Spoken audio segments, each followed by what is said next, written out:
This meeting is being recorded. Hello, everyone. Welcome to your course, AI for Art, Aesthetics, and Creativity. Today, we have a very special speaker, Joshua Soul-Dixon, who is a senior research scientist, Google Brain, and he is one of the pioneers of diffusion models and deep learning, at least in the as far as I can see in the literature for in the area of deep learning. But he can tell me more and tell us more and correct us. So let's ask Joshua if he would like to share a little more about his interest and what he inspires him, and then start from there. Great. Yeah. So I wasn't prepared for the interest question, but I've done a lot of different things. I mean, most of them in science, but I worked on the Mars rovers after graduation, and then I went and did a PhD in biophysics, and then I did computational neuroscience, and then I worked in the computational neuroscience lab, and then I started doing machine learning. And so I don't know if there's like any single coherent thread, except that I'm chasing things that I think are really, really cool. I will say I get like an amazing sense of satisfaction from figuring things out that like no one has ever figured out before. And I think that might be one of my driving motivations. And so I think creating something new is maybe one of the most satisfying parts I feel about science, and is maybe something that you also feel if you're like creating art. Cool. So thanks for the invitation for being here. I hope this will be a fun talk. I'm going to tell you about diffusion probabilistic models.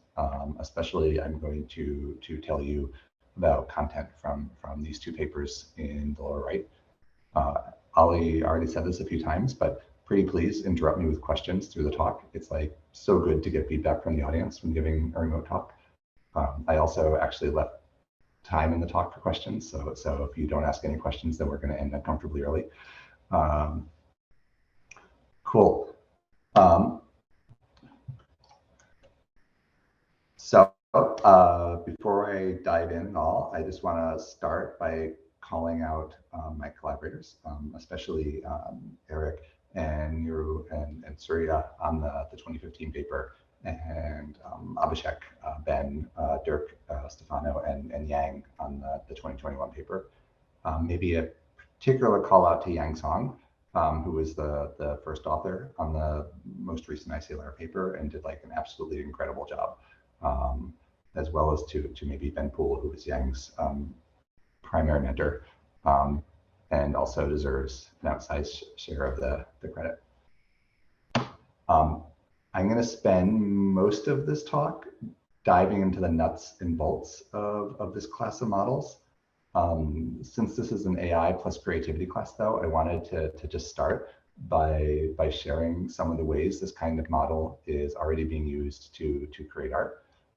So maybe the first of these is there's this group of artists on Twitter, and I suppose probably in real life too, using classic techniques called guided diffusion to generate amazing images conditioned on textual prompts. And so here we see two different examples of this. Here we see the prompt is a surreal album cover depicting a goose of eternal dread, #pixel art. And actually putting things in like pixel art in the prompt tends to make the model produce images that might be more likely to appear in like with that hashtag. And so that's actually part of the prompt. And you get some images that could be interpreted as a goose of eternal dread. Or on the right, you prompt is a snowstorm in Los Angeles, and you are able to produce some images that are like the model's imagining of what a snowstorm might look like in Los Angeles. And at least to my eyes, I'm surprised and impressed by the quality of the results they can get in this way. The second of these, maybe more creative uses that I'm aware of, is work that uses diffusion to turn very rough sketches into high quality images. So here in the top, you can see some rough sketches of a few different scenes. And then in the bottom, you can see a diffusion process running to turn those rough sketches into detailed, imagined scenes. So I also think that this is a pretty cool example of the potential for creative use of this class of models.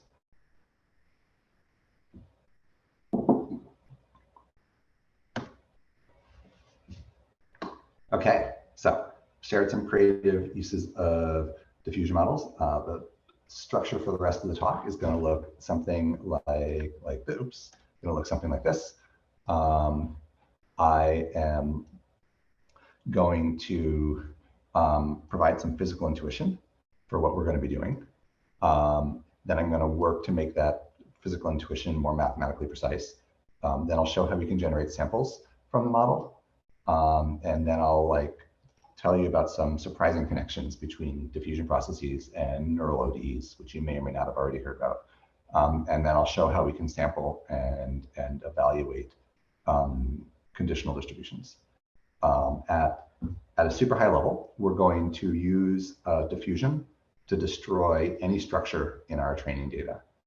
Then we're going to carefully characterize this destruction of structure, and we're going to reverse time, and we're going to run the destructive process backwards to build a generative model of the data.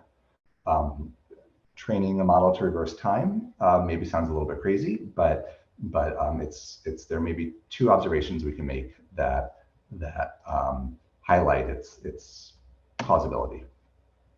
The first of these observations is that we can use diffusion to destroy the structure in our data distribution. So here I want you to imagine, and this is going to be very much trying to ground this in physical intuition, which if you have a physics background, you might like, otherwise I apologize. So here I want you to imagine that the density of dye molecules represents a probability density. And our goal here is to learn this probability density. And this is typically a very challenging thing to do. But even if we can't build a model of the structure in our data distribution directly, what we can do is we can map our data distribution to a much simpler distribution that we can model. In this physical example, if we allow diffusion to continue long enough, then eventually the dye molecules would be evenly distributed in the jar, and we'd have a uniform distribution. It's maybe not immediately clear that this is helpful, but what if we could reverse time and run this process backwards? What if we could start at a uniform distribution and generate the data distribution? In physics, this is overwhelmingly unlikely to happen spontaneously. Liquids don't spontaneously unmix any more than a shattered glass will spontaneously reassemble. But we can maybe use machine learning to do it. And to see our first clue as to why this might be possible, let's zoom in on a small volume of fluid here. So cue super exciting keynote zoom effect.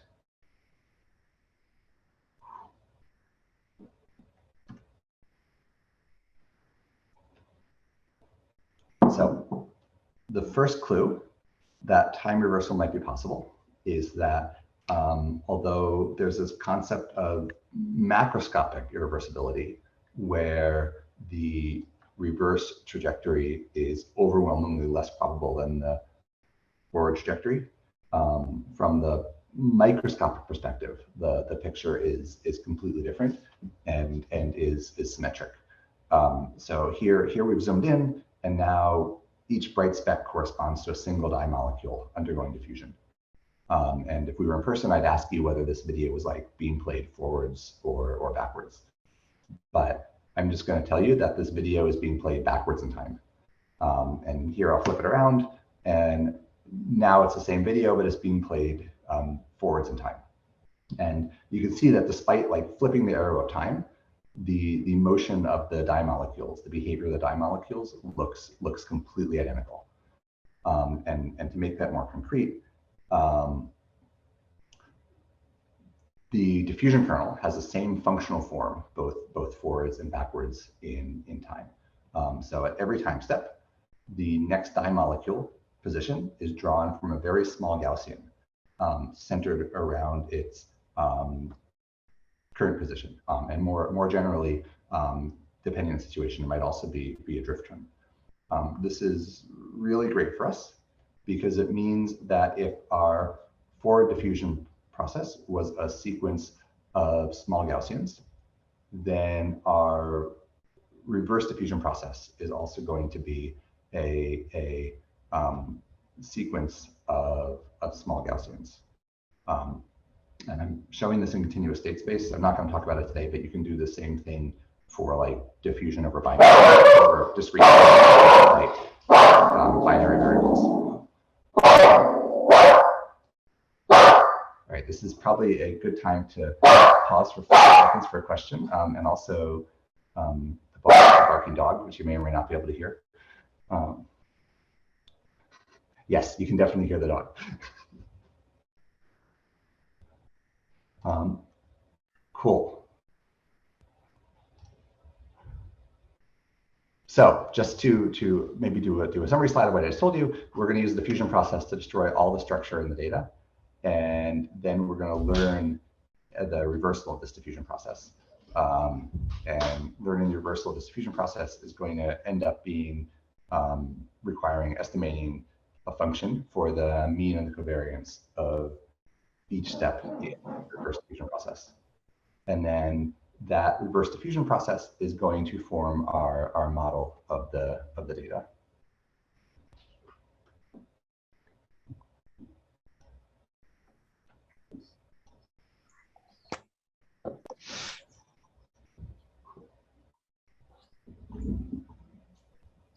All right, so maybe just to illustrate what this means for real data, we might start with data points corresponding to images like on the left. And running diffusion on these data points will correspond to mixing in more and more random noise to the images. And after some amount of time, we'll have erased all the structure and we'll just be left with like colored noise. In the right image, we see a 1D example. Here, the x-axis is time, and we are diffusing a 1D bimodal distribution into a 1D Gaussian.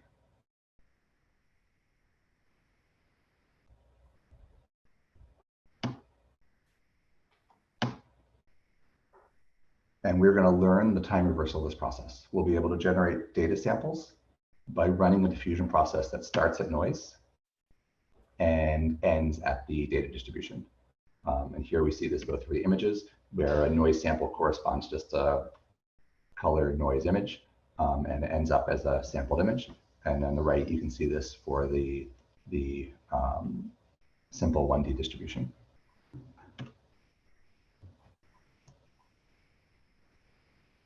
Okay, so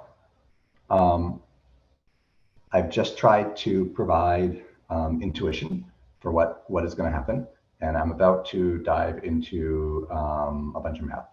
So this is an excellent time to pause and poll for questions if anyone has anything they want to ask about.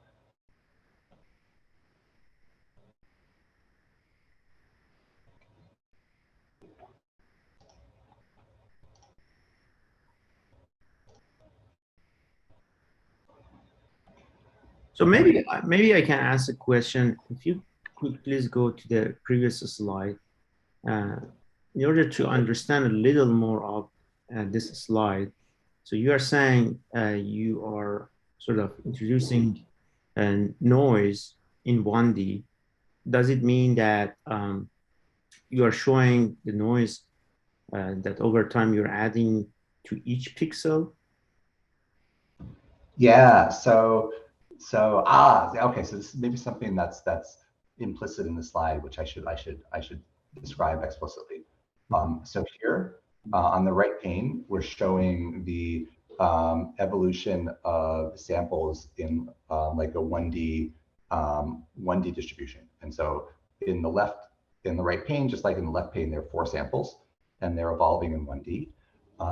If you take an image, you can think of an image as being like a really long vector of length, like number of pixels times number of colors. So if you have like a 1,000 by 1,000 image with three colors, then it will be like a vector of length, like 3 million. And so then what we're doing is we're doing the same thing we're doing on the right, but we're doing it in this like 3 million dimensional space instead of this like 1-dimensional space. So like you can think of that image as being a point in this 3 million dimensional space, and we're just diffusing the image like through the space. And if you look at what that looks like noise being mixed into the image as you like take the image and like diffuse each of its coordinates by this process. Perfect. Thank you so much. Yeah. Thank you for the question.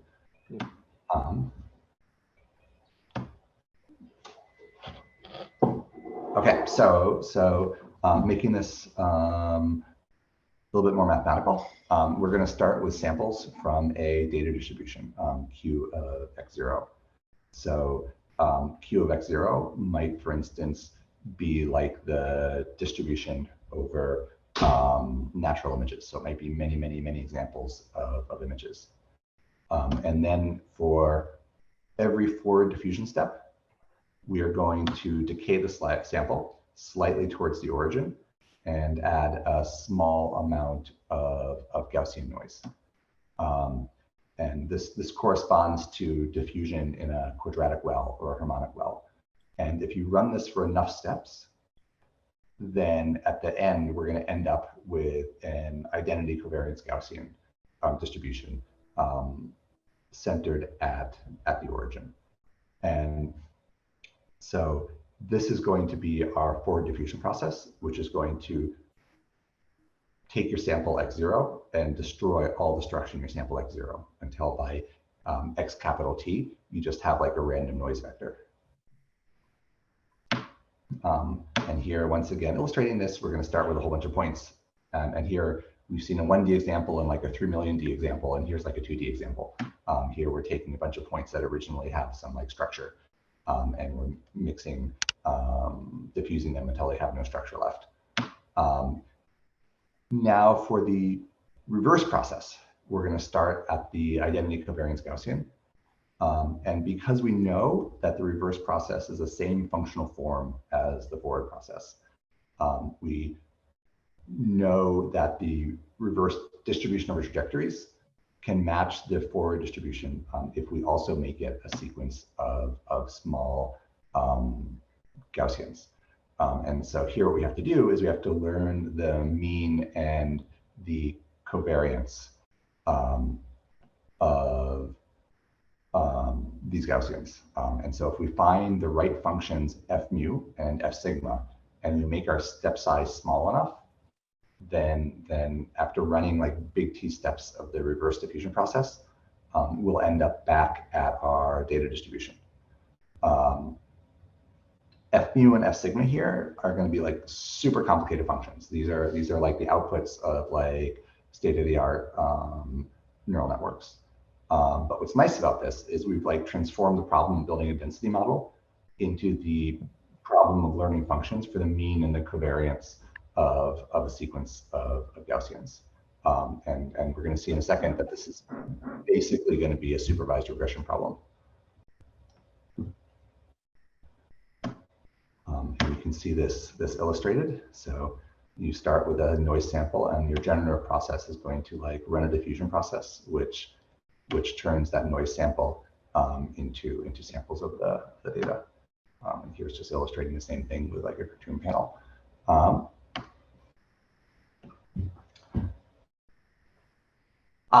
The well that we ended up at, I called it a quadratic well.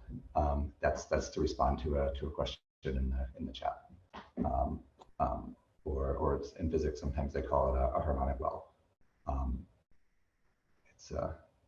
basically if you run diffusion and energy landscape, which is a quadratic, then the particles, rather than just like drifting away to infinity, will diffuse and drift, but they'll kind of stay roughly around the origin because the quadratic energy landscape like pulls them back in.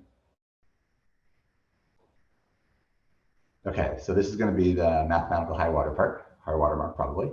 So how do we train these things? We're going to do it using a variational bound that's essentially identical to that in hierarchical VAEs. So the probability that the generative model assigns to a data point can be found by integrating over all trajectories that end at that data point.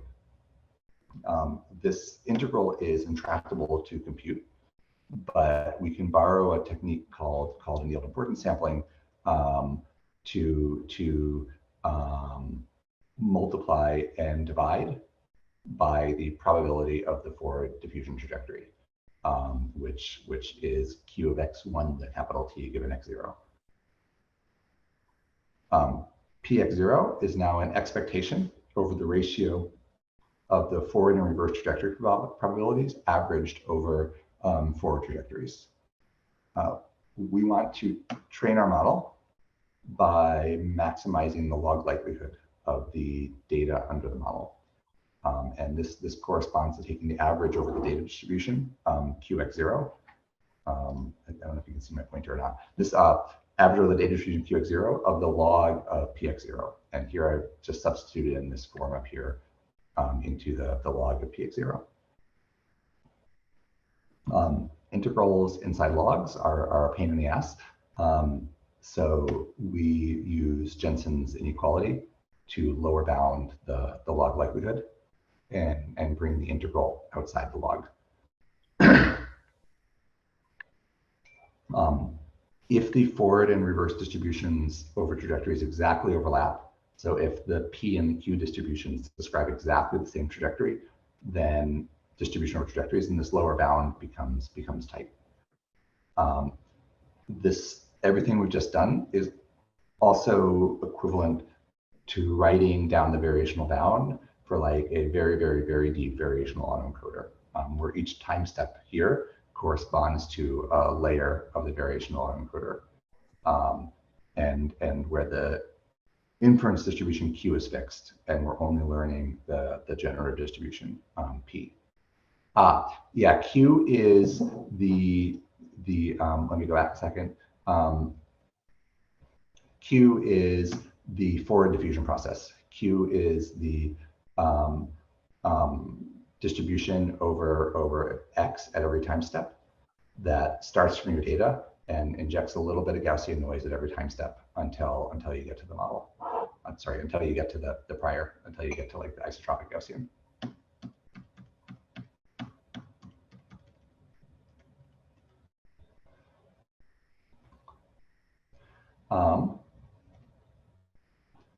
Okay, where were we? So if we do a little bit more algebra on this, you can rearrange this into a sum over KL divergences between the posterior from the forward trajectory, which is that first term inside the KL, and the reverse trajectory, which is that second term inside the KL. And this is just a sum over this across every time step. And the beautiful thing about this is that both of these distributions are Gaussian.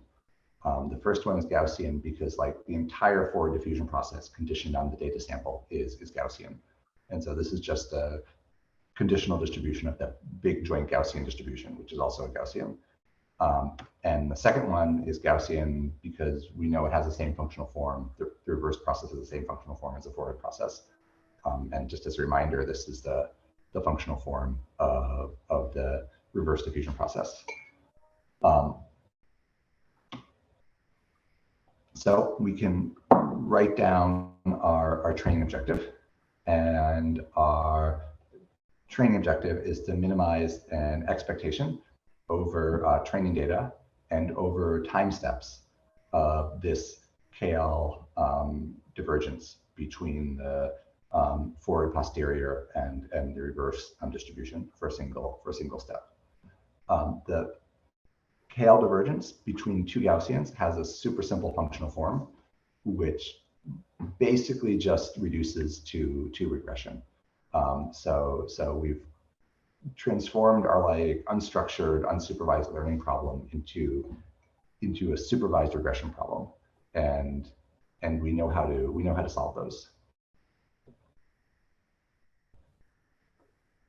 Okay, that was probably the hardest part in the whole talk, so I'm going to pause here for like 15 seconds.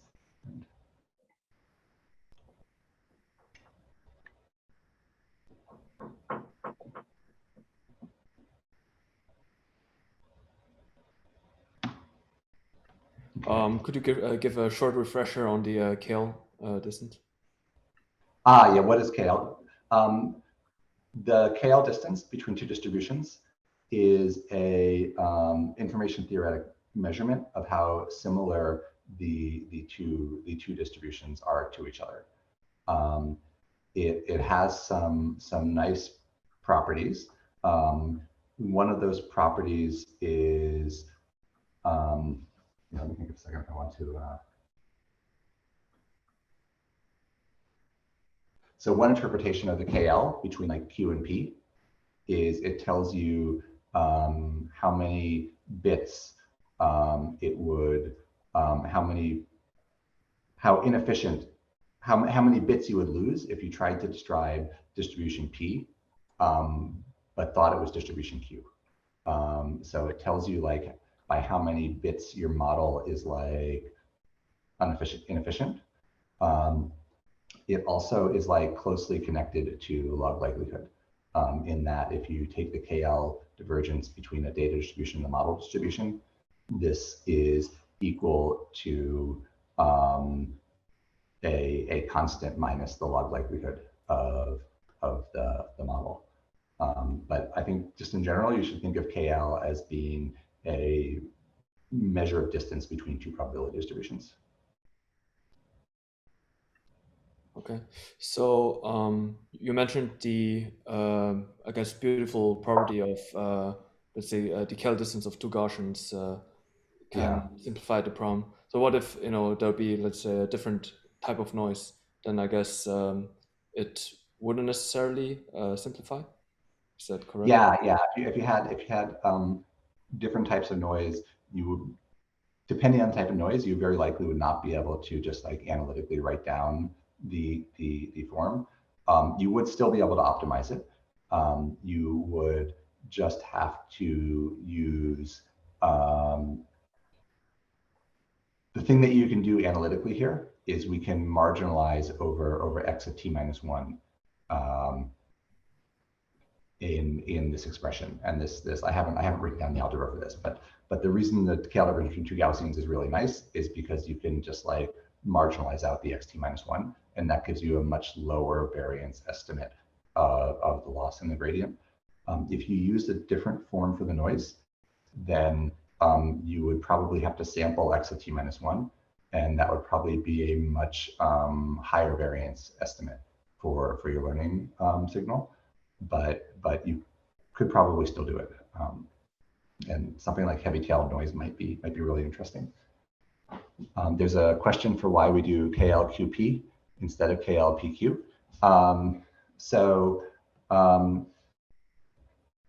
In general, we tend to do KL from the data to the model. And the reason for that is probably because of the connection between KL divergence and log likelihood. Like what we're often interested in is the log probability of the data points under the model. And that means you have to take an expectation over the data. So you want to like average over your training data of the difference between the two. I think also it can be very difficult to compute the other way around because we don't know what the log, like we're trying to fit the log probability of the training data. And if you flip the KL around, then you have terms that look like samples from the model of the log of the data distribution, and we don't know how to evaluate those in general, which is another reason that we usually go from Q to P using our formulation here. Yeah, so this optimization process, or at least the specific loss that we get, depends on us having defined the noise. Like we chose the noise, right? Like we chose that the noise is a bunch of like small Gaussian perturbations. And that's what makes the specific form possible is if you use this for your noise, then the entire forward trajectory. So like Q of x of 1 to x capital T given x0 is just one big joint Gaussian. And a lot of things become easier once your entire forward trajectory is one big joint Gaussian.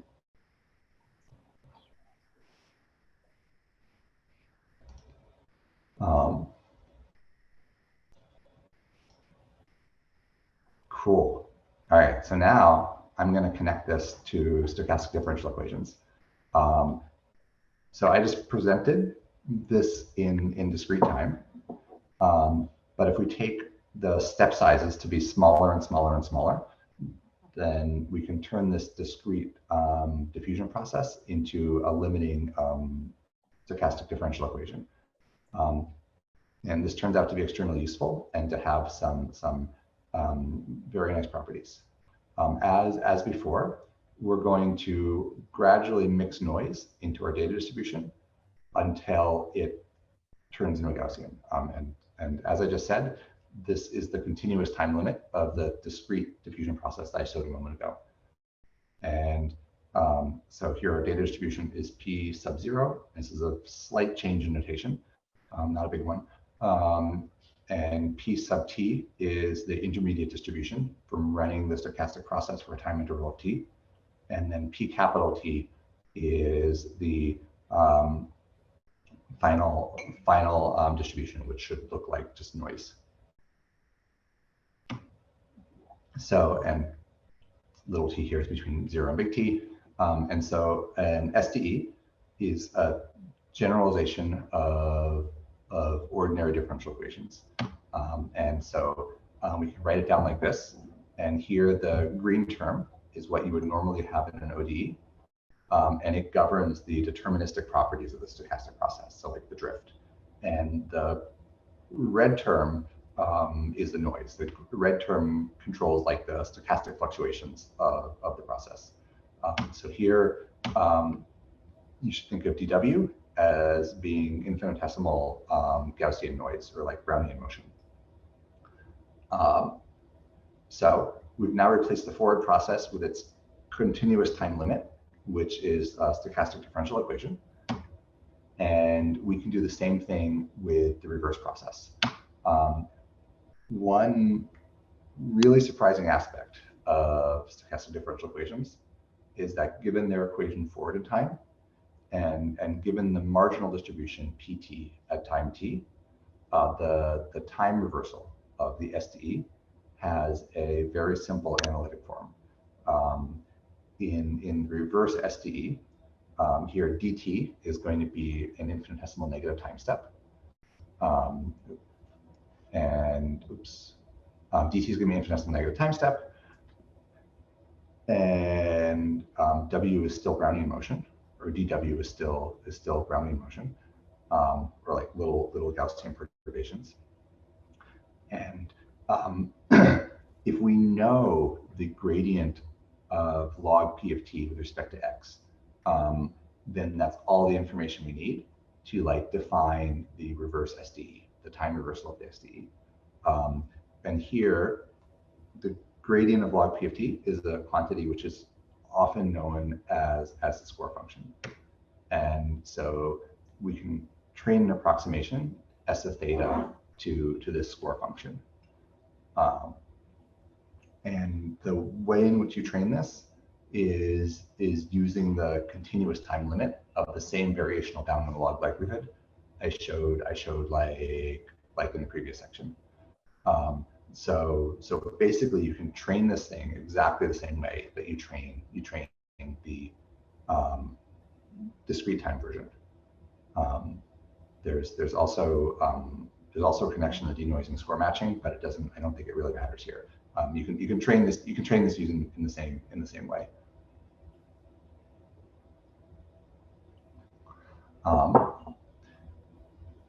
So okay, so this is just the continuous time limit of the discrete time diffusion for adapters I showed before. And maybe the thing that's really neat about it is we can now link these like drift terms that we were estimating to this thing called a score function, which is like a simple and known property of the distribution P of t. Okay, and so now we've defined the model two different ways, and we've talked about how to train the model. So let's talk about how to sample, and then let's look at some pretty samples. So after training our model, either discrete time or score-based, I'm going to show you the score-based here. So for score-based, we generate samples by just numerically integrating the reverse SDE. Reminder, we've approximated gradient of log P of t with our function S. You can use any off-the-shelf SDE integrator to solve this. The simplest of these is called the Euler Maruyama solver, and this is just the discrete time discretization of this SDE, which actually maps us back to the discrete time diffusion process, where at every time step you like change x, you change your sample by an amount that looks like this term times a finite change in t, and then you add a little bit of noise with variance proportional to delta t. And you just run this over and over and over again until you get back a sample. So this is maybe the most naive discretization of the SDE. Okay. If you maybe squint at the sample generation procedure the right way, then we're actually training and generating samples with a neural network, which is like thousands of layers deep, where each layer is like a time step in the diffusion process. And so this can be interpreted as like an extraordinarily deep generative model. If you squint at it a slightly different way, then we're proposing a generative model which has like thousands of times the compute cost of most generative models, which is maybe not quite as exciting as saying it's thousands of layers deep. But it will turn out there are ways to make the sampling process more efficient, and I'm going to show you one of them in the talk. Okay, so what can you do with this thing? Here are some example samples. These are samples from a diffusion model that we built trained on Celeb HQ. These are 1024 by 1024 images. I don't know how high resolution they are after some. To me, these are like indistinguishable from real human beings. We've like crossed over the uncanny valley.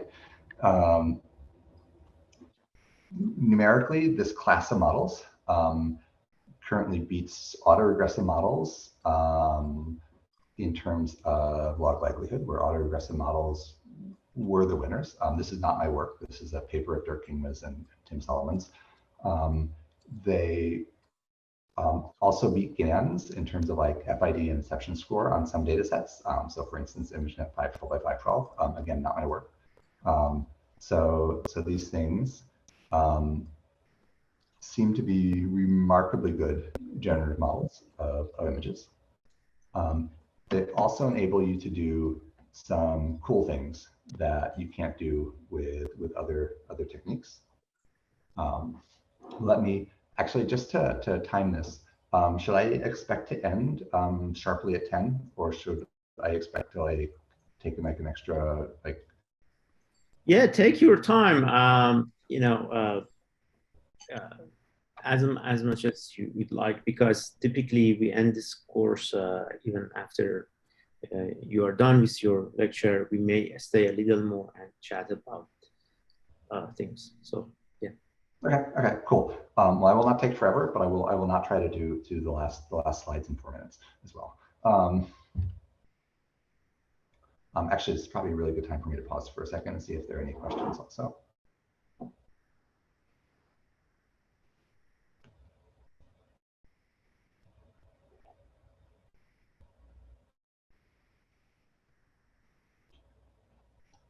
Okay, I'm going to keep on going. I'm going to tell you about ODEs.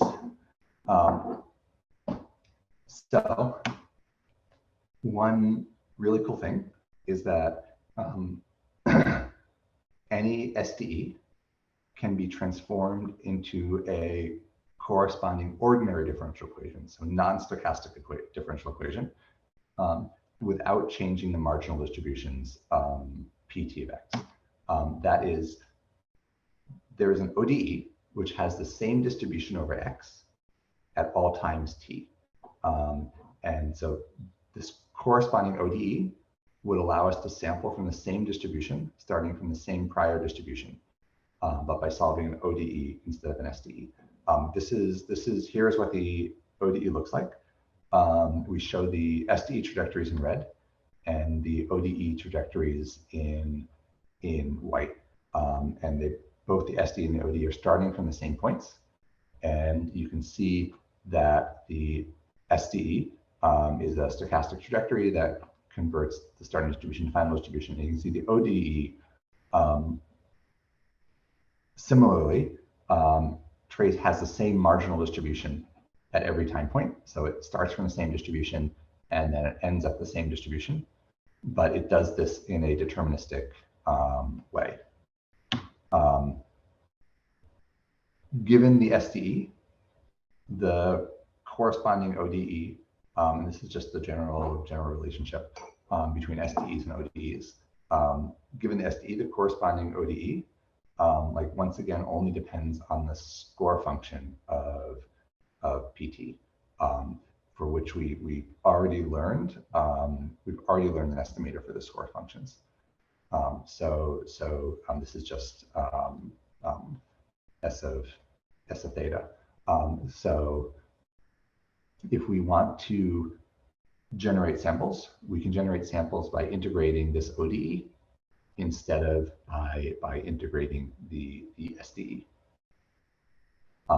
This kind of blew my, so Yang is the one who realized you could do this, and this kind of completely blew my mind when he shared that we could do this. So I hope at least some fraction of you are similarly scandalized that you can turn SDEs into ODEs like this.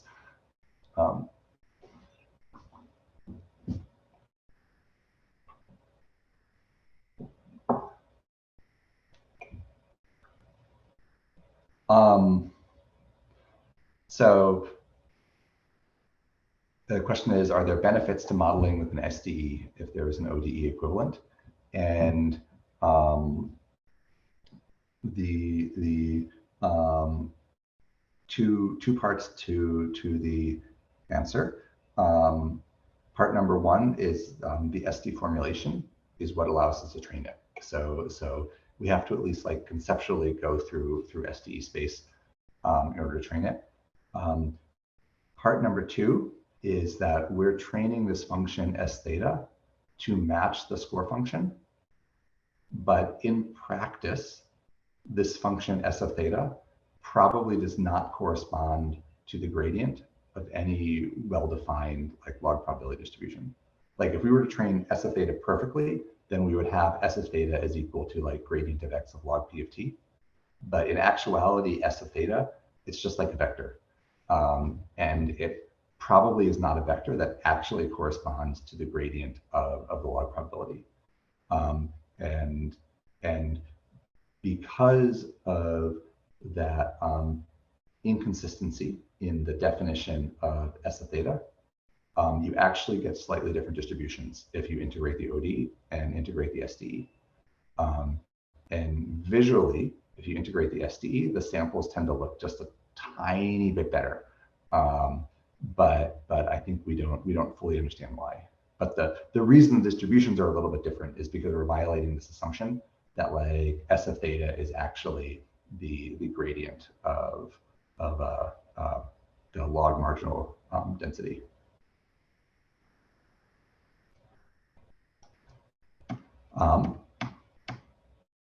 Okay, so we have this ODE. If you've heard of neural ODEs, you can think of this as being like a specific example of a neural ODE, because like S of theta is a super complicated neural network. What's really cool is once you have an ODE, you can use just like off-the-shelf ODE solvers to generate samples. And like ODE solvers are like really remarkably good. I didn't realize quite how good they were in that they can like just off-the-shelf ones can just like generate like a few million dimensional like samples from a super high dimensional ODE. So here, for instance, is the samples you get from running an adaptive ODE sampler with a different allowed number of samples. And you can see that after maybe like 86-ish samples from the ODE solver, so allowing the ODE solver to evaluate the ODE equation at like 86 time points, you get what's a pretty high quality image, whereas it takes like thousands for the SDE. The other thing you can do with ODEs is you can compute an exact log probability for data points, which means that you can get exact log likelihoods. I can show you a table of performance. Our numbers are bold. This table is now like almost a year old because our paper is now almost a year old. But take-home message is this class of techniques works like surprisingly well, both in terms of log likelihood and in terms of measures of perceptual performance like FID. And I want to tell you about one more thing before I break. But maybe this is another good place to pause for a second if there are any questions about the ODE equivalence.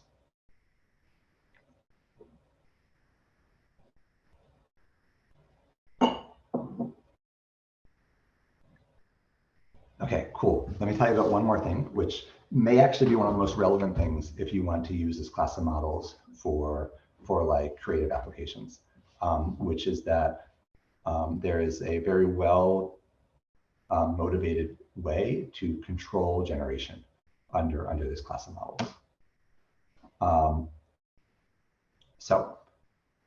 Just to back up a second, at training time, we perturb our data sample x0 by running our SDE, and we get a noise sample. We want to perform controllable generation at test time. So we want to be given, we're going to be given a control signal, which I'm going to denote as y here. So for instance, y might be a class label. And so the forward diffusion process will then perturb a conditional data sample x0 given y to complete noise xt. And by reversing this procedure, we should be able to start from isotropic Gaussian noise ball and obtain a sample x0 given y. The reverse time procedure, condition on y, can be given by the following conditional reverse time SDE. So here, all we've done is we've just replaced the score function of pt with the score function of pt of x given y.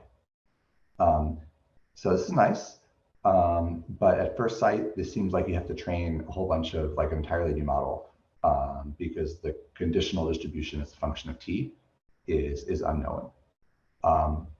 But what we can do is we can apply Bayes' rule to this. So the first term is just the unconditional score function and is what we like already spent the rest of the talk talking about how to train. Exactly the same as what we were training before. The second term can be trained completely separately from the score-based model, or even sometimes can just be like written down in closed form using domain knowledge. And so the product of these two terms plus a constant is equal to log PFT of x given y. I'm sorry, because these are logs, I should have said the sum of these two terms. This is just Bayes' rule applied to PT of x given y. So this is a particularly cool capability because it's not something you can do at test time for like GAMs or VAEs or autoregressive models or any of these. Here we can train a ginormous like unsupervised model of images, and then we can train a little classifier like PT of y given x later. And we can use that little classifier to like guide our image generation. So like one example of this is here we have here we're making y the actual class. And so we can use this to do like post hoc sampling of CFAR10 images that come from the class bird on the left or come from the class deer on the right. You can also do this for inpainting.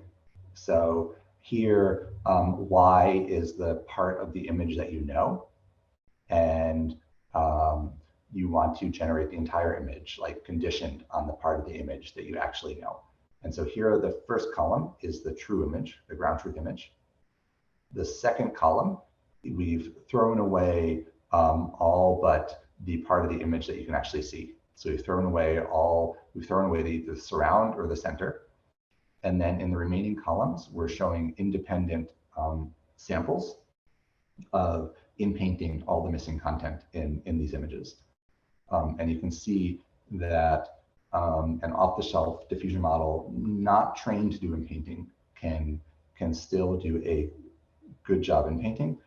You can also see that there's like diversity in the images that it generates. It doesn't generate the same bedroom over and over and over again. It generates like a sequence of plausible inpaintings of missing information.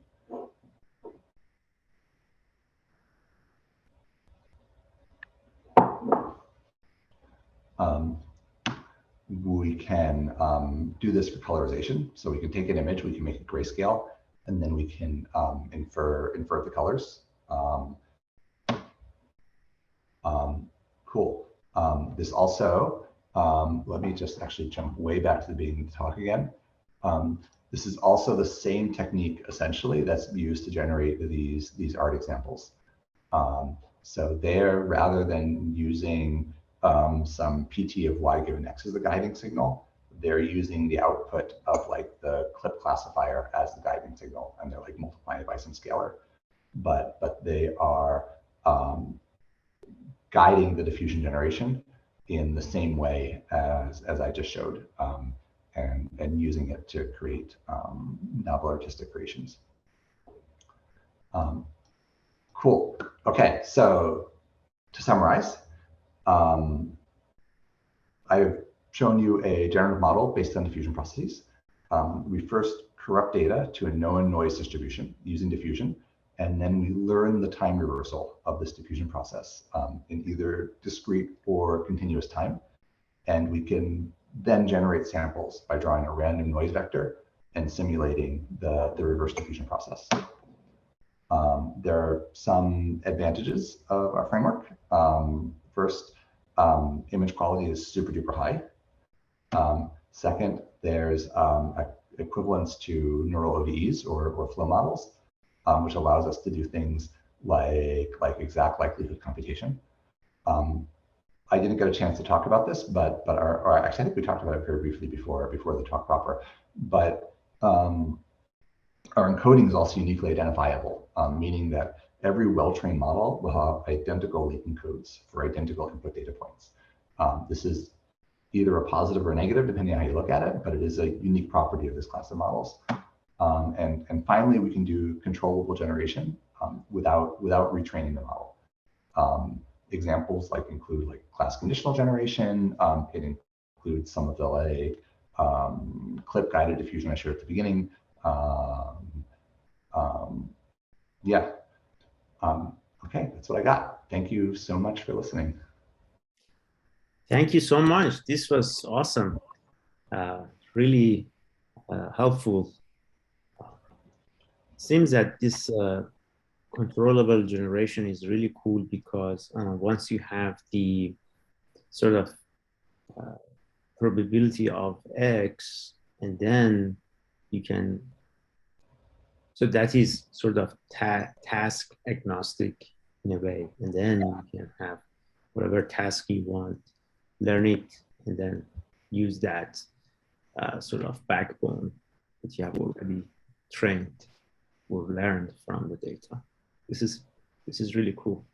And then I think that this the fact that you can identify the encoding or do the reverse process is also very cool, because there is a great deal of how to, for instance, take my image and then map it to the latent space of a GAN so that I can modify it. And people have been trying to train inverters, and they are getting better and better, but it seems that in this case, the inverter comes for free. Yeah, I think that's accurate. That's very cool. So are there questions? I think more on a high level. I mean, what I guess having a physics background clearly probably helped coming with an idea that is, let's say, kind of, I mean, yeah, based on physical intuition, but it's so different from, I guess, the GAN architecture. So like, in terms of more like human creativity, like how do we have to look more into the nature to find more inspiration for those maybe even other models that or other paradigms, or what is your suggestion for people who are interested in this field? Yeah, you mean like in machine learning, how do you come up with like creative different ideas? Yeah. Yeah, I mean, so definitely, I mean, I'm biased by my own background, so my answer is going to be like me, which is not really a good answer. But no, one thing that I do think is really actually good though, is I think it's good to have, I think it's good to have a background, which is not the straight machine learning background. I think having exposure to ideas and having a novel perspective like definitely helps. I think probably even more important than that is like talking with and collaborating with people with different ideas than you. Like whatever your background is, if you can like work on a team and work closely and talk closely with people that have a very different background, then you're going to come up with ideas that no one else is going to come up with. And so I think, yeah.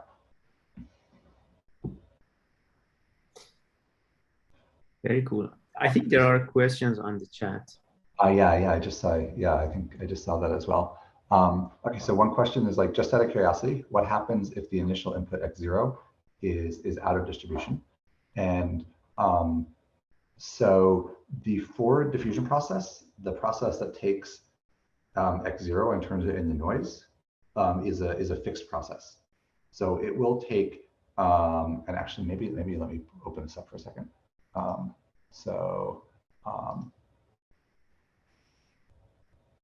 Yeah, so just to be stupid thing. Okay, so the forward process is a fixed process. So any sample X0 on the left here is going to get turned into a sample from a unimodal Gaussian. And I should one subtlety here, which is pretty important, is that every sample on the left gets mapped to the entire distribution on the right. So if you were to start from the same sample on the left over and over and over again and run the diffusion process again, like every time you ran the diffusion process, you would get a different trajectory and you would get a different sample on the right. So the forward process maps every single like possible input sample to the entire like PT, like isotropic Gaussian prior sample. And the reverse is also true. If you start with a sample on the right and you run the SDE, then you will get a sample from your model of the data distribution. But if you were to start from the same sample on the right over and over and over again, every time you did that, you would get a different sample from your data distribution. And so every sample from the prior is actually also mapped to the entire data distribution.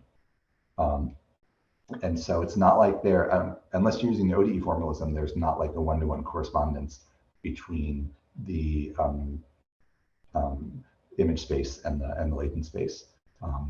And so you would turn X0 into a sample from the same latent distribution. And then when you came back to the image, you wouldn't know anything about X0 anymore. There's another question here. Is it possible to work with multiple classes within one diffusion probabilistic model?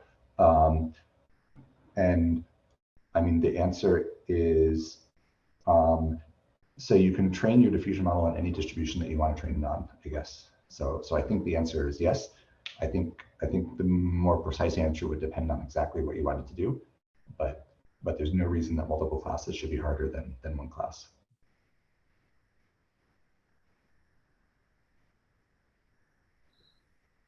Okay, great. So maybe I can stop the recording here, and if there are more questions, we can ask.